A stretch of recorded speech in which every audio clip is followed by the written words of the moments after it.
నాకు ఒకటి అర్థం కాదు, ఎందుకు మనం ఒక మనుషులకి ఇంపార్టెన్స్ ఇచ్చి వాళ్ళని గ్రేట్నెస్గా ఫీల్ అయ్యేటట్టు చేసి నెత్తిన పెట్టుకుంటే వాళ్ళకి ఒక కిరీటం పెట్టినట్టు అంత ఇంపార్టెన్స్ ఇచ్చి మనం చూసుకుంటే అవతల వాళ్ళు అరే మనకి ఇంత ఇంపార్టెన్స్ ఇస్తున్నారు అని మనకి గ్రాటిట్యూడ్గా ఉండకపోగా మనల్ని ఒక స్లేవ్స్లో ఎందుకు ట్రీట్ చేస్తారు, ఒక పని వాళ్ళలాగానే నాకు అర్థమే కాదు. అంత తక్కువగా ఎందుకు చూస్తారో, అంత చీప్గా ఎందుకు చూస్తారో నాకు ఇప్పటికీ తెలియట్లా. వాళ్ళకి అంతే, వాళ్ళని వాళ్ళు ఒక కింగ్లా ఫీల్ అయ్యేటట్టు మనం చేస్తే వాళ్ళు మనల్ని స్లేవ్స్లా ఫీల్ అయ్యేటట్టు చేస్తారు. అదేంటో నాకు అర్థం కాదు.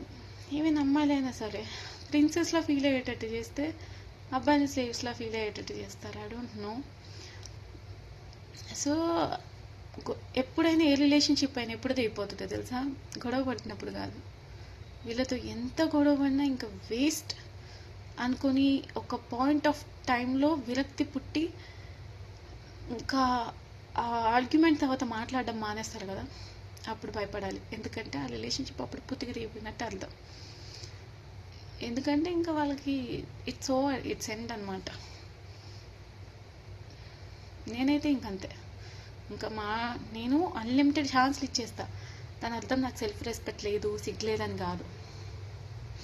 చిన్న జీవితం, ఎప్పుడు పోతామో తెలియదు. సో ఉన్ననాళ్ళు మంచిగా ఉండాలి. పోయే రోజుకి మనకి ఒక మంచిగా అరే అంతటితో మంచిగా ఉన్నా అన్న ఒక ఫీలింగ్తో పోవాలి. అని దానికి అవతల వాళ్ళకి చాలా అడ్వాంటేజ్ అయిపోయి నన్ను తక్కువగా చూసి నాకేదో సెల్ఫ్ రెస్పెక్ట్ లేదు అన్నట్టు నన్నే నాకు వర్త్లెస్గా అనిపించేటట్టు ఫీల్ అయ్యేటట్టు చేస్తున్నారు.